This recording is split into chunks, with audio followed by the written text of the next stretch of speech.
आप सबको राम राम।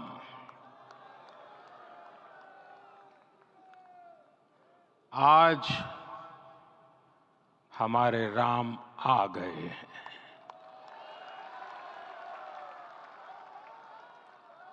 सदियों की प्रतीक्षा के बाद हमारे राम आ गए हैं।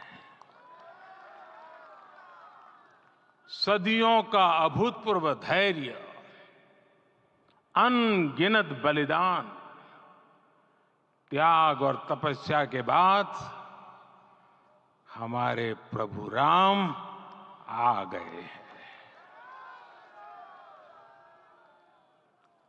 इस शुभ घड़ी की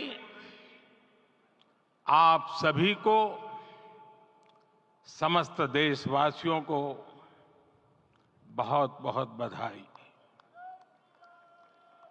मैं अभी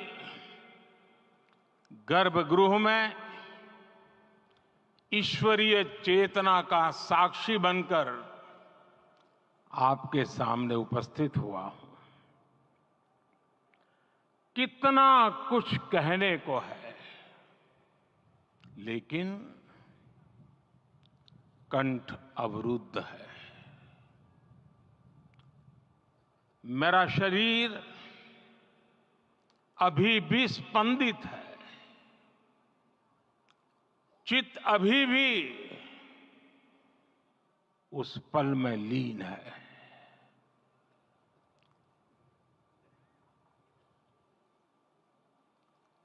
हमारे रामलला अब टेंट में नहीं रहेंगे।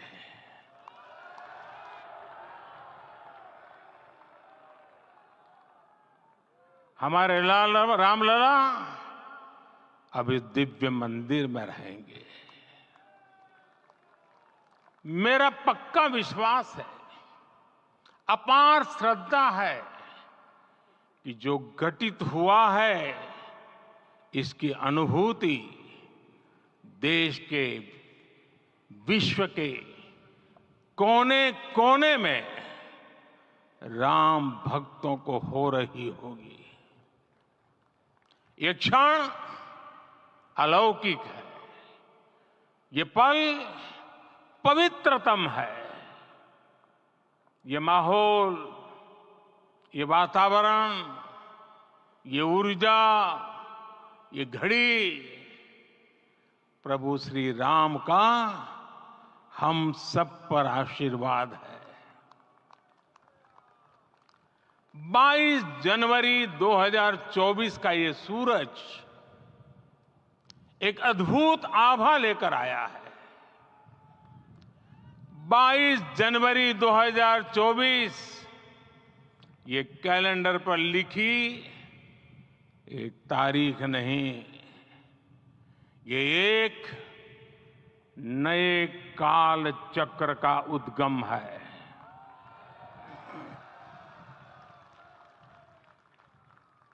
राम मंदिर के भूमि पूजन के बाद से प्रतिदिन पूरे देश में उमंग और उत्साह बढ़ता ही जा रहा था। निर्माण कार्य देख देशवासियों में हर दिन एक नया विश्वास पैदा हो रहा था। आज हमें सदियों के उस धैर्य की धरोहर मिली है। आज हमें श्री राम का मंदिर मिला है। गुलामी की मानसिकता को तोड़कर उठ खड़ा हो राष्ट्र। अतीत के हर दंश से हौसला लेता हुआ राष्ट्र ऐसे ही नव इतिहास का सृजन करता है। आज से 1000 साल बाद भी लोग आज की इस तारीख की, आज के इस पल की चर्चा करेंगे। और ये कितनी बड़ी राम कृपा है कि हम सब इस पल को जी रहे हैं, इसे साक्षात घटित होते देख रहे हैं। आज दिन दिशाएं, दिगंत सब दिव्यता से परिपूर्ण है। ये समय सामान्य समय नहीं है। ये काल के चक्र पर सर्वकालिक शाही से अंकित हो रही अमिट स्मृति रेखाएं हैं। साथियों, हम सब जानते हैं कि जहां राम का काम होता है, वहां पवन पुत्र हनुमान अवश्य विराजमान होते हैं। इसलिए मैं राम भक्त हनुमान और हनुमान गढ़ी को भी प्रणाम करता हूं। मैं माता जानकी, लक्ष्मण जी, भरत, शत्रुघ्न सबको नमन करता हूं। मैं पावन अयोध्यापुरी और पावन सरयू को भी प्रणाम करता हूं। मैं इस पल दैवीय अनुभव कर रहा हूं कि जिनके आशीर्वाद से ये महान कार्य पूरा हुआ है। वे दिव्य आत्माएं, वे दैवीय विभूतियां भी इस समय हमारे आसपास उपस्थित है। मैं इन सभी दिव्य चेतनाओं को भी कृतज्ञता पूर्वक नमन करता हूं। मैं आज प्रभु श्री राम से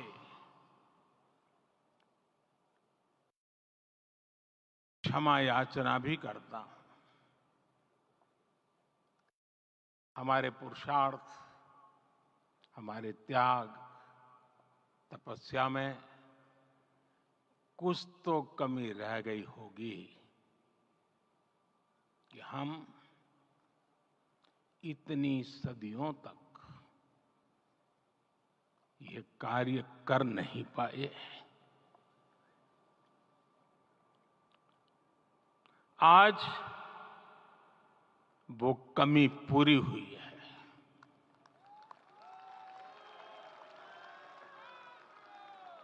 मुझे विश्वास है प्रभु राम आज हमें अवश्य क्षमा करेंगे।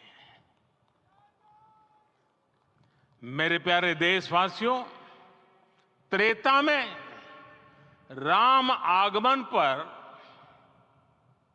पूज्य संत तुलसीदास जी ने लिखा है, प्रभु बिलोकी हर से पुरबासी, जनित वियोग विपत्ति समनासी। अर्थात प्रभु का आगमन देकर ही सब अयोध्यावासी, समग्र देशवासी हर्ष से भर गए। लंबे वियोग से जो आपत्ति आई थी, उसका अंत हो गया। उस कालखंड में तो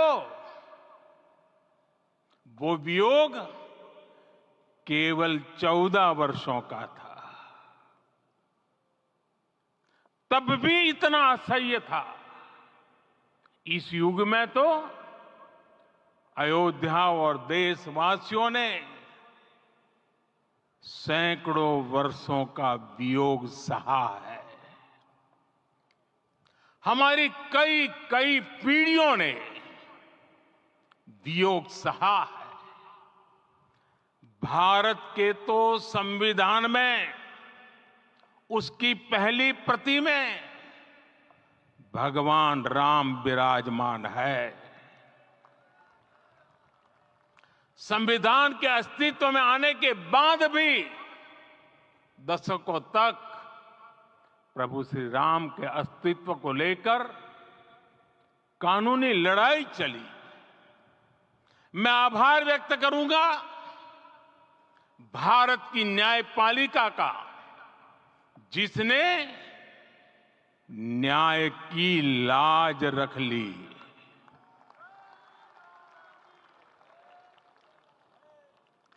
न्याय के पर्याय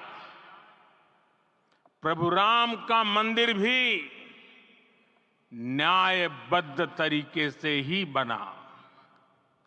साथियों, आज गांव-गांव में एक साथ कीर्तन संकीर्तन हो रहे हैं। आज मंदिरों में उत्सव हो रहे हैं, स्वच्छता अभियान चलाए जा रहे हैं। पूरा देश आज दीपावली मना रहा है। आज शाम घर घर राम ज्योति प्रज्वलित करने की तैयारी है। कल मैं श्री राम के आशीर्वाद से धनुषकोडी में राम सेतु के आरंभ बिंदु अरिचल मुनाई पर था। जिस घड़ी प्रभु राम समुद्र पार करने निकले थे, वो एक पल था जिसने काल चक्र को बदला था। उस भावमय पल को महसूस करने का मेरा ये विनम्र प्रयास था। वहां पर मैंने पुष्प वंदना की। वहां मेरे भीतर एक विश्वास जगा कि जैसे उस समय काल चक्र बदला था, उसी तरह अब काल चक्र फिर बदलेगा और शुभ दिशा में बढ़ेगा। अपने 11 दिन के व्रत अनुष्ठान के दौरान मैंने उन स्थानों का चरण स्पर्श करने का प्रयास किया जहां प्रभु राम के चरण पड़े थे। चाहे वो नासिक का पंचवटी धाम हो, केरला का पवित्र त्रिपायर मंदिर हो, आंध्र प्रदेश में लेपाक्षी हो, श्रीरंगम में रंगनाथ स्वामी मंदिर हो, रामेश्वरम में श्री रामनाथ स्वामी मंदिर हो, या फिर धनुषकोडी। मेरा सौभाग्य है कि इसी पुनीत पवित्र भाव के साथ मुझे सागर से सरयू तक की यात्रा का अवसर मिला। सागर से सरयू तक हर जगह राम नाम का वही उत्सव भाव छाया हुआ है। प्रभु राम तो भारत की आत्मा के कण कण से जुड़े हुए हैं। राम भारतवासियों के अंतर मन में विराजे हुए हैं। हम भारत में कहीं भी किसी की अंतरात्मा को छुएंगे तो इस एकत्व की अनुभूति होगी और यही भाव सब जगह मिलेगा। इससे उत्कृष्ट, इससे अधिक देश को समायोजित करने वाला सूत्र और क्या हो सकता है।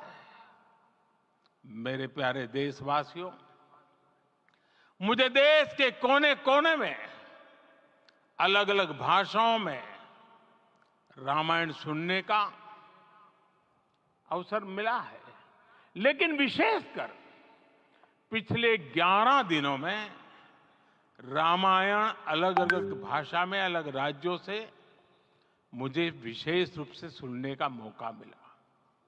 राम को परिभाषित करते हुए ऋषियों ने कहा है, रमन्ते यस्मिन् इति रामः, अर्थात जिसमें रम जाए वही राम है। राम लोक की स्मृतियों में, पर्वत से लेकर परंपराओं में सर्वत्र समाये हुए हैं। हर युग में लोगों ने राम को जिया है। हर युग में लोगों ने अपने अपने शब्दों में अपनी अपनी तरह से राम को अभिव्यक्त किया है और ये राम रस जीवन प्रवाह की तरह निरंतर बहता रहता है। प्राचीन काल से भारत के हर कोने के लोग राम रस का आचमन करते रहे हैं। राम कथा असीम है और रामायण भी अनंत है। राम के आदर्श, राम के मूल्य, राम की शिक्षाएं सब जगह एक समान है। प्रिय देशवासियों, आज इस ऐतिहासिक समय में देश उन व्यक्तित्वों को भी याद कर रहा है जिनके कार्य और समर्पण की वजह से आज हम ये शुभ दिन देख रहे हैं। राम के इस काम में कितने ही लोगों ने त्याग और तपस्या की पराकाष्ठा करके दिखाई है। उन अनगिनत राम भक्तों के, उन अनगिनत कार सेवकों के और उन अनगिनत संत महात्माओं के हम सब ऋणी हैं। साथियों, आज का ये अवसर उत्सवता का क्षण तो है ही, लेकिन इसके साथ ही यह क्षण भारतीय समाज की परिपक्वता के बोध का भी क्षण है। हमारे लिए ये अवसर सिर्फ विजय का नहीं, विनय का भी है। दुनिया का इतिहास साक्षी है कि कई राष्ट्र अपने ही इतिहास में उलझ जाते हैं।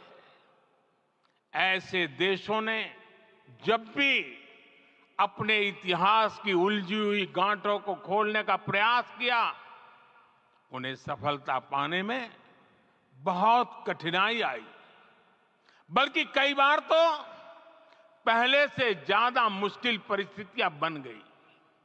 लेकिन हमारे देश ने इतिहास की इस गांठ को जिस गंभीरता और भावुकता के साथ खोला है, वो ये बताती है कि हमारा भविष्य हमारे अतीत से बहुत सुंदर होने जा रहा है। वो भी एक समय था जब कुछ लोग कहते थे कि राम मंदिर बना तो आग लग जाएगी। ऐसे लोग भारत के सामाजिक भाव की पवित्रता को नहीं जान पाए। रामलला के इस मंदिर का निर्माण भारतीय समाज के शांति, धैर्य, आपसी सद्भाव और समन्वय का भी प्रतीक है। हम देख रहे हैं ये निर्माण किसी आग को नहीं, बल्कि ऊर्जा को जन्म दे रहा है। राम मंदिर समाज के हर वर्ग को एक उज्जवल भविष्य के पथ पर बढ़ने की प्रेरणा लेकर आया है।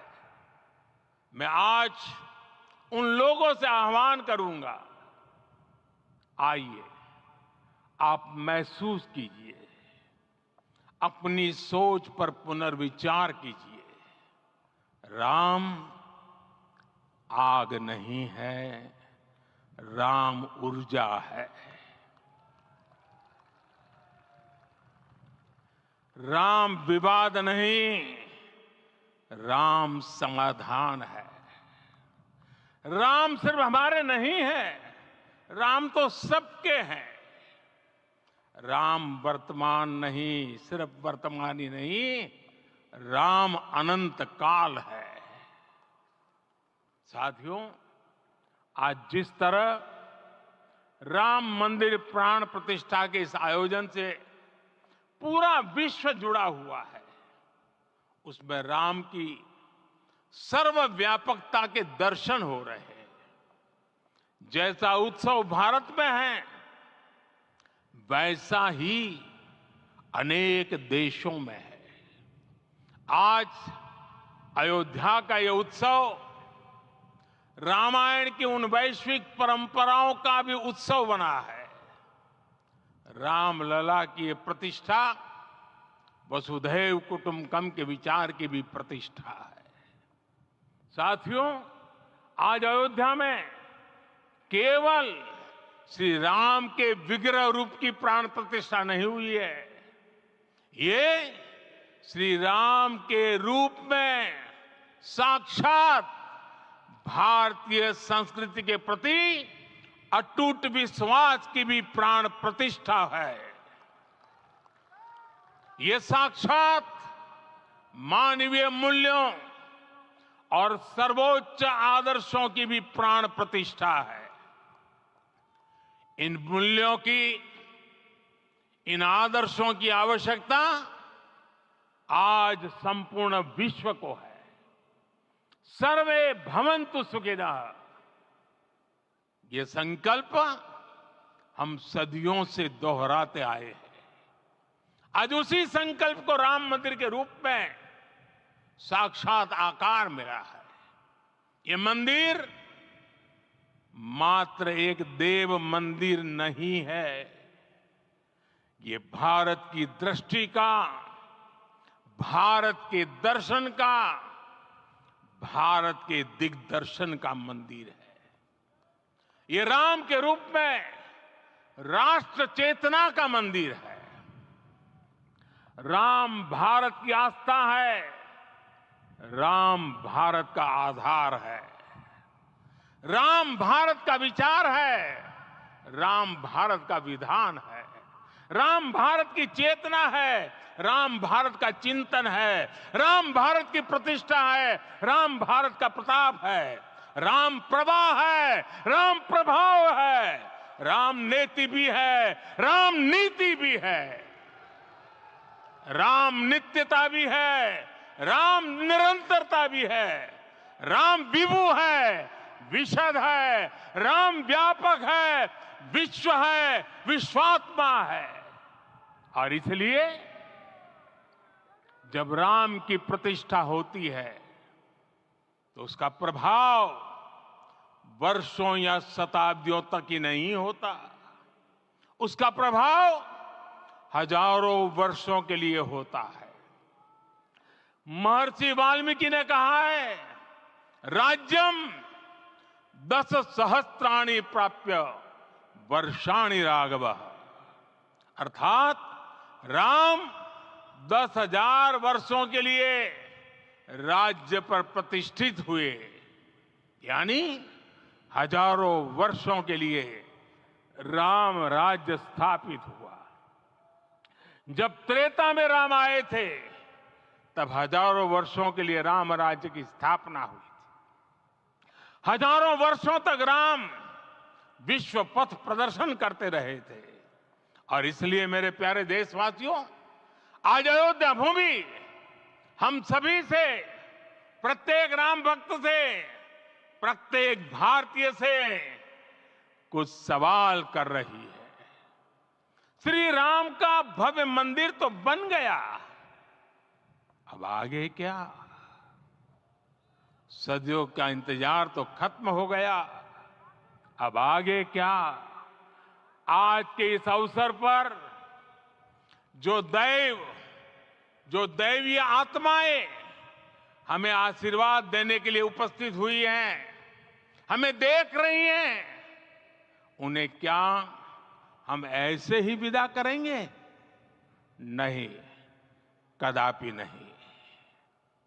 आज मैं पूरे पवित्र मन से महसूस कर रहा हूं कि काल चक्र बदल रहा है।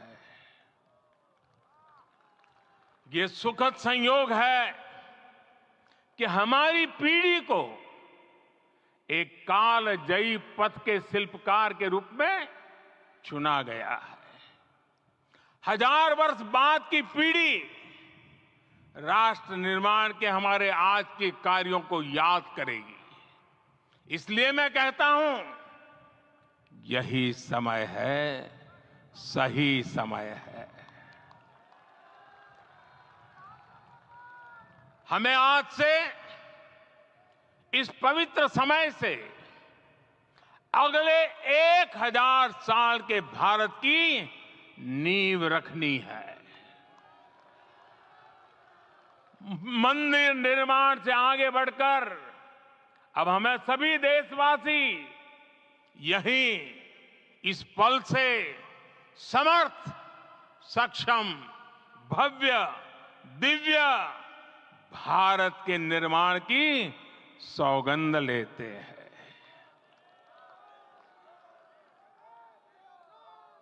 राम के विचार मानस के साथ ही जनमानस में भी हो, यही राष्ट्र निर्माण की सीढ़ी है। साथियों, आज के युग की मांग है कि हमें अपने अंतःकरण को विस्तार देना होगा। हमारी चेतना का विस्तार देव से देश तक, राम से राष्ट्र तक होना चाहिए। हनुमान जी की भक्ति, हनुमान जी की सेवा, हनुमान जी का समर्पण, ये ऐसे गुण हैं जिन्हें हमें बाहर नहीं खोजना पड़ता। प्रत्येक भारतीय में भक्ति, सेवा और समर्पण के भाव समर्थ, सक्षम, भव्य, दिव्य भारत का आधार बनेंगे। और यही तो है देव से देश और राम से राष्ट्र की चेतना का विस्तार। दूर सुदूर जंगल में, कुटिया में जीवन गुजारने वाली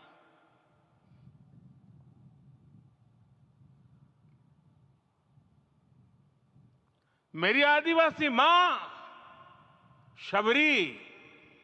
शबरी का ध्यान आते ही अप्रतिम विश्वास जागृत होता है। मां शबरी तो कब से कहती थी, राम आएंगे।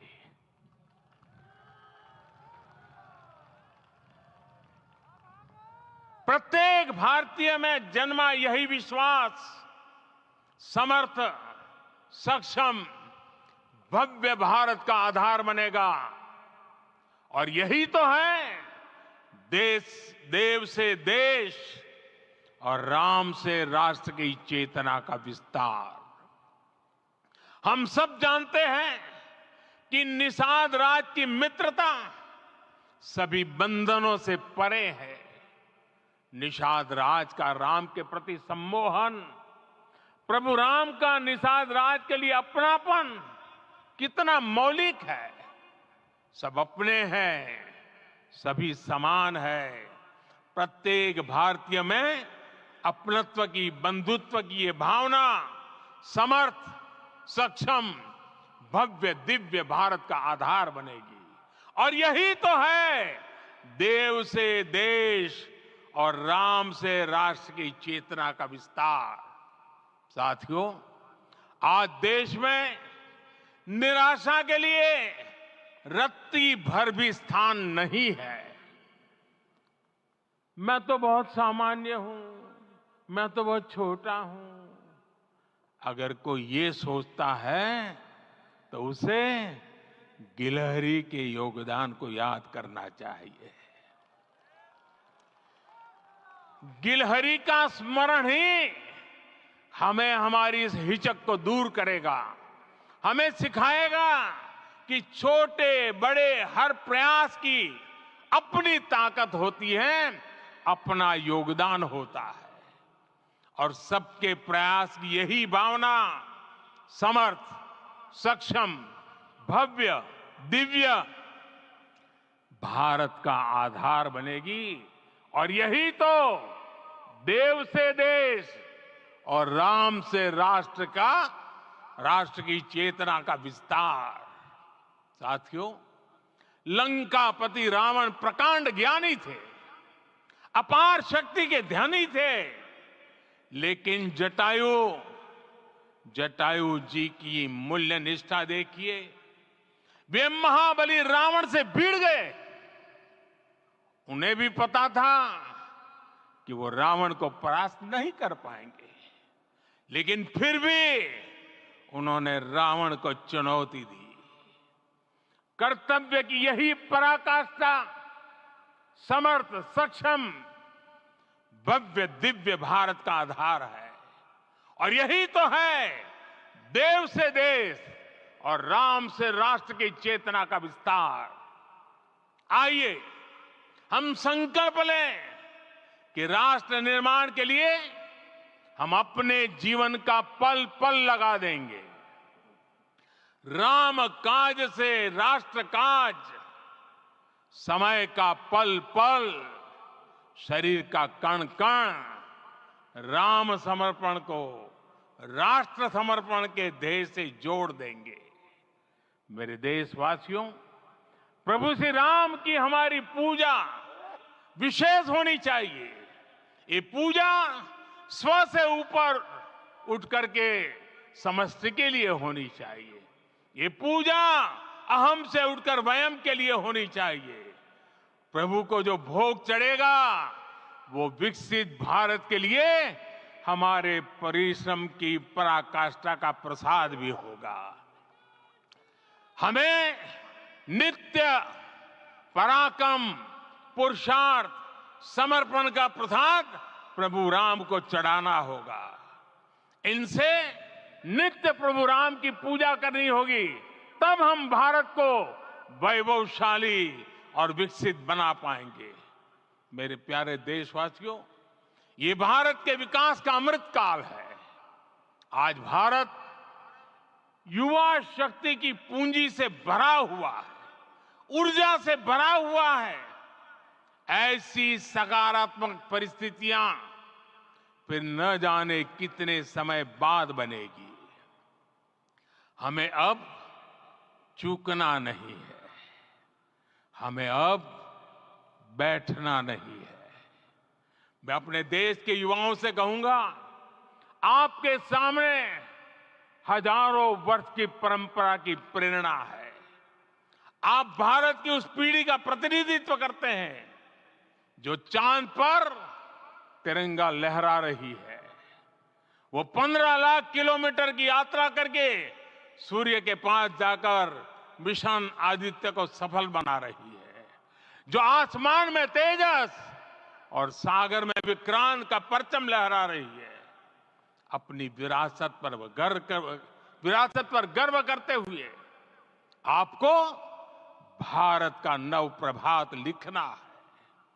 परंपरा की पवित्रता और आधुनिकता की अनंतता, दोनों ही पथ पर चलते हुए भारत समृद्धि के लक्ष्य तक पहुंचेगा। मेरे साथियों, आने वाला समय अब सफलता का है। आने वाला समय अब सिद्धि का है। ये भव्य राम मंदिर साक्षी बनेगा भारत के उत्कर्ष का, भारत के उदय का। ये भव्य राम मंदिर साक्षी बनेगा भव्य भारत के अभ्युदय का, विकसित भारत का। ये मंदिर सिखाता है कि अगर लक्ष्य सत्य प्रमाणित हो, अगर लक्ष्य सामूहिकता और संगठित शक्ति से जन्मा हो, तब उस लक्ष्य को प्राप्त करना असंभव नहीं है। ये भारत का समय है और भारत अब आगे बढ़ने वाला है। शताब्दियों की प्रतीक्षा के बाद हम यहां पहुंचे हैं। हम सब ने इस युग का, इस कालखंड का इंतजार किया है। अब हम रुकेंगे नहीं, हम विकास की ऊंचाई पर जाकर ही रहेंगे। इसी भाव के साथ रामलला के चरणों में प्रणाम करते हुए आप सभी को बहुत बहुत शुभकामनाएं। सभी संतों के चरणों में मेरे प्रणाम। सियावर रामचंद्र की, सियावर रामचंद्र की, सियावर रामचंद्र की।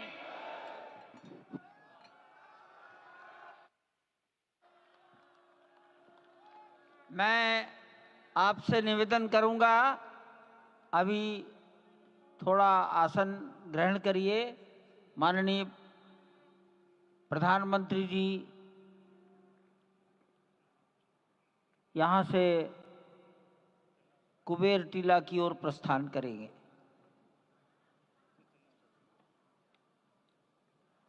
माननीय प्रधानमंत्री जी के यहाँ से स्थान से प्रस्थान के पश्चात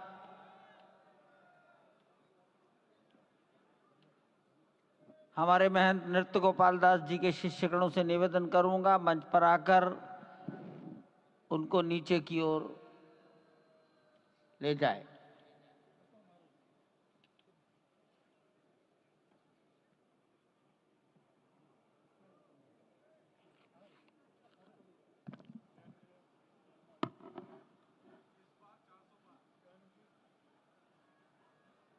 जानकी दास जी अब मंच पर आ जाइए।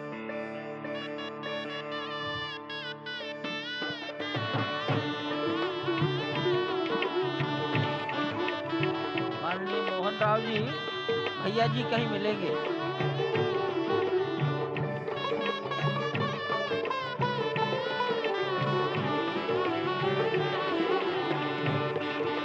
माननीय प्रधानमंत्री जी साधु संतों के निकट की ओर जा रहे हैं।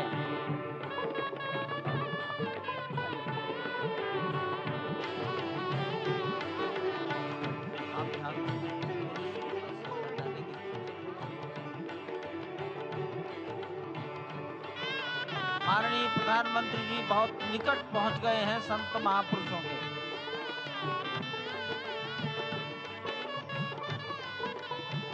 संकल्प है देव से देश और राम से राष्ट्र का निर्माण, यानी कि राष्ट्रीय चेतना में जो राम विराजे हैं वो राष्ट्रीय जनमानस में राम के गुणों का अवतार हो। मानस में जो राम हैं उनके गुणों का भारत के जनमानस में अंगीकार हो।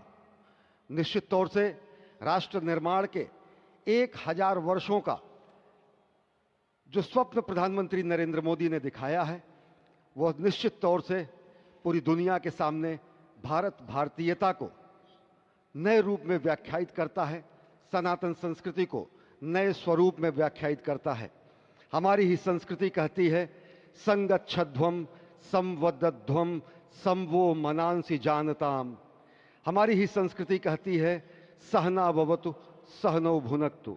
हमारी ही संस्कृति कहती है कि हम विश्व बंधुत्व के लिए अपना सर्वस्व न्यौछावर करें, राष्ट्र निर्माण में अपना सर्वस्व अंशदान करें। प्रधानमंत्री मोदी के उद्बोधन में राष्ट्रीय समरसता का संदेश पूरे विश्व में व्यापक होता हुआ भगवान श्री राम की धरा से बहुत ही आनंद का विश्व विषय की है। समरसता, विश्व की कल्याण और शांति की स्थापना का संदेश एक बार फिर से गुंजायमान होता हुआ कुछ तो है, कुछ तो खास है इस राष्ट्र में जो परब्रह्म परमात्मा को अपनी गोद में आकर्षित कर लेता है। कुछ तो खास है इस अयोध्या धाम में जो निर्गुण निराकार परब्रह्म को सगुण साकार बना देता है। कुछ तो खास है इस राष्ट्र की धूल में, इस राष्ट्र के अन्न में जो मां कौशल्या के गर्भ में उस राम को उत्पन्न कर देता है पुत्र के रूप में, और उनकी गोद में पुत्र के रूप में परब्रह्म को खेलने पर विवश कर देता है। कुछ तो खास है इस राष्ट्र में जो भक्तों की भावना के अनुरूप अनंत अनंत रूप में भगवान अपने भक्तों को दर्शन देते हैं। राम सबके हैं, राम सर्वत्र हैं, और इसीलिए आज एक ऐसे ही अद्भुत अलौकिक स्वरूप में, बाल रूप में 5 वर्ष के राघव अब अपने भक्तों को नए नवीन नूतन दर्शन के लिए पधार चुके हैं। स्वागत कीजिए भगवान श्री राम का इस नए अवतार में। आज के इस अलौकिक दिव्य द्वादशी के तिथि में, जब कूर्म अवतार का दिन, आज भगवान श्री राम ने एक बार फिर से अवतार लिया धराधाम, अयोध्या धाम, सरयू, सब कुछ प्रसन्न, आनंदित, उल्लसित। और अभिवादन स्वीकार कर रहे हैं प्रधानमंत्री नरेंद्र मोदी। यहाँ पर पहुंचे हुए संत समाज का, आम जन का, जनता जनार्दन का, विशिष्ट अतिथियों का। आज अयोध्या धाम में भगवान श्री राम के मंदिर में प्राण प्रतिष्ठा कार्यक्रम इस मायने में भी विलक्षण है क्योंकि समूची भारत की सारी परंपरा, सभी धर्म, संप्रदाय, मत, पंथ, सबका यहाँ पर सम्मेलन हुआ है। एक यहाँ पर ऐसा समागम हुआ है जो सनातन संस्कृति के शाश्वत स्वरूप को स्थापित करता है। यहाँ पर शैव, वैष्णव, शाक्त, पत्य, गणपत्य, सिख, बौद्ध, जैन, शंकर, रामानुजाचार्य संप्रदाय, निम्बारका संप्रदाय, विष्णुनामी संप्रदाय, राम सनेही संप्रदाय, पंथों में घीसा पंथ, गरीबदासी, गौड़िया, कबीर पंथी, वाल्मीकि पंथी, धार्मिक संगठनों में अनेकानेक विश्व कल्याण में लगे हुए, भारत निर्माण में लगे हुए संगठनों के प्रतिनिधि, महिमा समाज, अकाली, निरंकारी, राम नामधारी, राधा स्वामी, वरकरी, वीरशैव, हर कोई भारत की समस्त मत पंथराय की जो अलग अलग धाराएं हैं वो आज उनका यहाँ पर समागम हुआ है, आज उनका यहाँ पर संगम हुआ है। और पूरी दुनिया चकित रूप में देख रही है कि किस तरीके से वैविध्य में एकता का प्रमाण, विविधता में एकता का प्रमाण, बहुरंगी सतरंगी विविध रंगी संस्कृति का आज यहाँ पर सम्मेलन हुआ है और पूरी दुनिया उल्लासित है। संभवतः इसीलिए कहा गया है कि मैं एक बिंदु परिपूर्ण सिंधु, यह मेरा हिंदू समाज, मेरा इसका संबंध अमर, मैं व्यक्ति और यह है समाज। इससे मैंने पाया तनमन, इससे मैंने पाया जीवन, मेरा तो बस कर्तव्य यही, सब कुछ कर दूं इसको अर्पण। मैं तो समाज की थाती हूँ, मैं तो समाज का सेवक हूँ, मैं तो समष्टि के लिए व्यष्टि का कर सकता बलिदान अब है। हिंदू तनमन, हिंदू जीवन, रग रग हिंदू मेरा परिचय। तो निश्चित तौर से एक जो हमारी सनातन संस्कृति का प्रतीक है वो आज पूरी दुनिया देख रही है इस परम अयोध्या धाम से। वर्षों की तपस्या पूर्ण हुई इस राष्ट्र की, कई वर्षों की तपस्या पूर्ण हुई है उन संतों की जो लगातार भगवान श्री राम के लिए अपना सर्वस्व बलिदान करते रहे। तपस्या पूर्ण हुई है स्वयं प्रधानमंत्री की जो लगातार पिछले 11 दिनों से विशेष उपवास अनुष्ठान में हैं। उनकी प्रतिज्ञा पूर्ण हुई क्योंकि वो विशेष तौर पर श्रीरंगम और श्री रामेश्वरम से खुद भगवान श्री राम के लिए उपहार लेकर के आए और उपहार तो समस्त देश से यहाँ पर पहुँच रहे हैं। कोई रामलला के लिए भोग न्यौछावर कर रहा है, तो कोई उनके पोशाक तैयार कर रहा है, कोई उनके लिए हीरा जवाहरात भेज रहा है, तो जनकपुर और मिथिला वाले भार भेज रहे हैं। उस भार में सोना है, चांदी है, भाव है, भंगिमा है, प्यार है, दुलार है, संस्कार है। तभी तो भगवान श्री राम सबके हैं, सर्वत्र हैं। और इसीलिए शायद ही कोई ऐसा राज्य हो इस राष्ट्र का जिसने भारत भूमि में अयोध्या धाम में भगवान श्री राम के नव्य और भव्य मंदिर के निर्माण में अपना योगदान न दिया हो। यहाँ पर पत्थर आते हैं राजस्थान से, कारीगरी होती है तमिलनाडु से, पच्चीकारी होती है उड़ीसा से, श्रमजीवी होते हैं बिहार और उत्तर प्रदेश से, और जो प्राण प्रतिष्ठा होती है वो 140 करोड़ लोगों के जनमानस की भावना को केंद्र में रखकर राष्ट्र के अध्यक्ष, राष्ट्र के नेता प्रधानमंत्री मोदी स्वयं प्रतिष्ठित करते हैं भगवान श्री राम को चेतन स्वरूप में सभी के लिए, क्योंकि भगवान श्री राम सबके हैं, सर्वत्र हैं। और वही आह्वान उन्होंने किया है, वह आह्वान है कि भक्ति मुक्ति साधकम भारतम, धर्म कर्म नैष्ठिकम भारतम, रीति नीति संस्कृतम भारतम, शस्त्र शास्त्र धारकम भारतम, शक्ति युक्ति समृतम भारतम। और निश्चित तौर से ये आज एक संकल्प के सिद्धि का दिन है और आज ही एक शपथ लेने का भी दिन है, आज ही एक और सौगंध लेने का दिन है जिसमें कहा जाता है कि अजय्याम च विश्वस्व देही शक्तिम सुशीलम जगद्येन नम्रम भवेत, श्रुतम चैवयत यत्तंतकाकीर्ण मार्गम स्वयं स्वीकृतम न सुगम कार्येत। हे प्रभु, हमें ऐसी शक्ति दे कि विश्व में हमें कोई चुनौती न दे सके, ऐसा शुद्ध चरित्र दे जिसके समक्ष संपूर्ण विश्व नतमस्तक हो, और ऐसा ज्ञान दे जो कि स्वयं स्वीकृत कंटकाकीर्ण मार्ग को सुगम बना दे और सभी कंटकाकीर्ण मार्गों को सुगम बनाते हुए हम भारत को जगत गुरु की पदवी पर विश्व में स्थापित कर सके। यही कहा गया है कि परम वैभवम में नेतु मेतत् स्वराष्ट्रम, हम अपने राष्ट्र को परम वैभव पर प्रतिष्ठित करें और इसी का आह्वान प्रधानमंत्री नरेंद्र मोदी ने अयोध्या धराधाम से आज इस युगांतकारी क्षण में दुनिया को दिया है। और इस वक्त आप देखिए, संतों के लिए दरवाजे खुल चुके हैं भगवान श्री राम के, मर्यादा पुरुषोत्तम श्री राम के प्राण प्रतिष्ठा के तुरंत बाद संत जन चल चुके हैं प्रभु श्री राम के उस अलौकिक दिव्य छवि का दर्शन करने के लिए, जो बाल रूप में एक बार फिर से पूरी दुनिया को मोहित कर रही है, आकर्षित कर रही है। क्यों न हो, अयोध्याम च परब्रह्म सरयुः सगुणप्पमान तन्निवासी जगन्नाथ सत्यम सत्यम वदाम्यहम्। भगवान शिव जो कि जगत गुरु हैं, भगवान शिव जो श्री राम के सखा हैं, भगवान शिव जो श्री राम के स्वामी हैं, स्वयं मां पार्वती से कहते हैं कि अयोध्या जो परब्रह्म स्वरूपा है, सरयू का तीर्थ जो कि साकार जलाकार परम पुरुष परमात्मा की स्वरूपा है, उस अयोध्या के निवासी समस्त जीव जगन्नाथ स्वरूप हैं, जो इस वक्त सांस ले रहे हैं अयोध्या